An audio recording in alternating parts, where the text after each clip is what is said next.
O Brasil é um país cheio de histórias, né? Mas algumas delas, olha, simplesmente desafiam qualquer explicação. De tragédias que acabaram virando lenda até sinais bem esquisitos no céu, hoje a gente vai mergulhar fundo em alguns mistérios que provam que, às vezes, a realidade consegue ser muito, mas muito mais estranha que a ficção.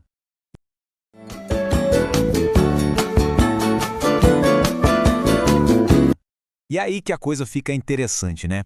Porque quando os fatos acabam, quando não tem mais para onde correr, a nossa mente, ela não para. Ela precisa de um sentido. E aí começa a criar lendas, teorias, histórias que passam de geração em geração.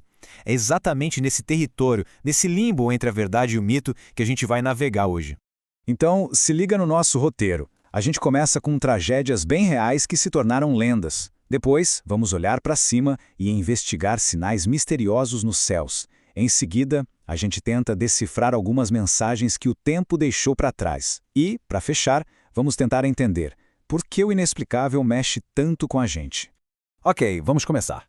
Nossa primeira parada é em desastres reais, daqueles que, ou pela sua dimensão ou pela pura estranheza, acabaram se transformando em lendas urbanas poderosíssimas. E isso mostra uma coisa: às vezes, as histórias mais arrepiantes começam com um erro bem humano.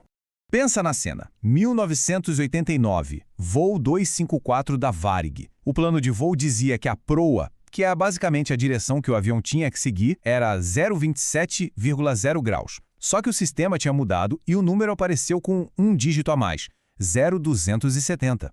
Os pilotos, já no automático, olharam aquilo, ignoraram o zero no começo e digitaram 270 graus. Um erro que parece bobo de um dígito, mas que teve consequências, catastróficas.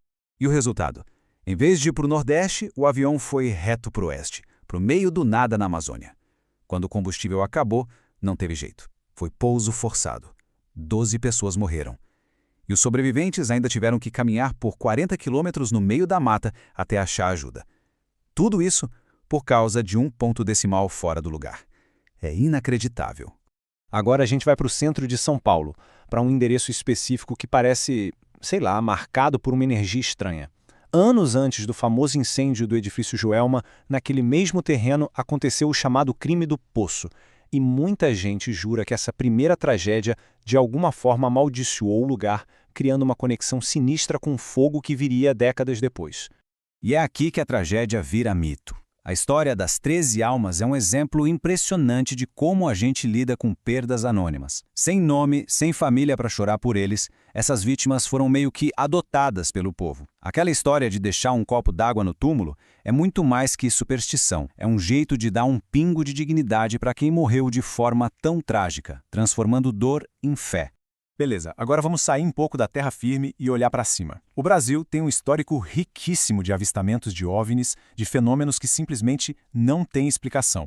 E não é só história de pescador, não. Estamos falando de casos que chegaram a gerar investigações militares sérias. É aqui que a realidade e o talvez extraterrestre se encontram.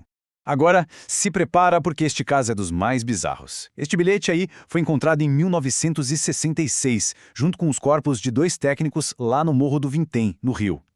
Essa nota é o coração do mistério das máscaras de chumbo. Parece um roteiro, né? Um passo a passo, super preciso para um encontro marcado. Mas, um encontro com o quê? Ou com quem? A cena do crime parece ter saído de um filme. Pense só, os 2 de terno, capa de chuva, máscaras de chumbo no rosto. Cada detalhe só aumenta o mistério. E a autópsia?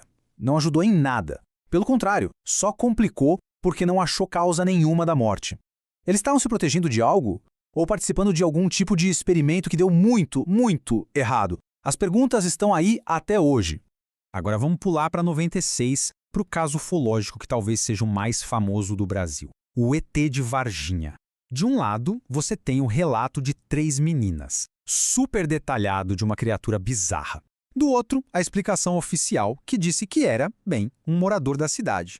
É nesse choque entre o que o povo diz que viu e o que a burocracia diz que aconteceu que mora a força desse caso.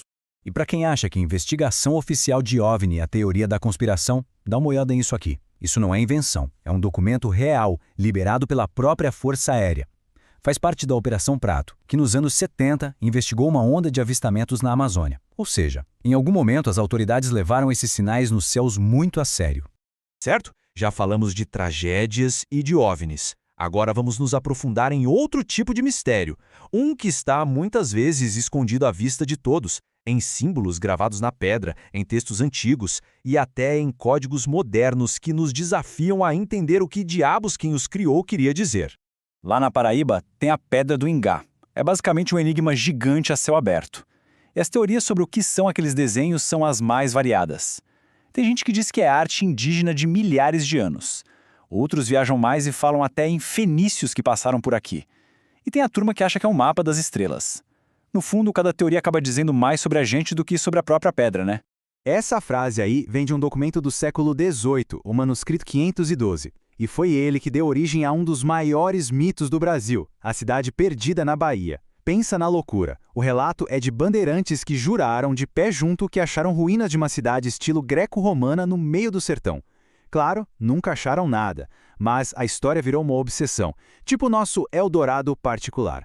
E esses mistérios codificados não são só coisa do passado, não. Em 2017, o Brasil parou para tentar entender o caso do menino do Acre. O Bruno Borges sumiu e deixou o quarto dele, inteirinho coberto por textos criptografados, do chão ao teto. E no meio de tudo, uma estátua do filósofo Giordano Bruno. A especulação foi imediata. Será que ele era uma reencarnação do filósofo, tentando terminar sua grande obra? E assim a gente chega ao nosso ponto final. Depois de passar por todos esses casos, de desastres a códigos, a pergunta que fica é: por quê?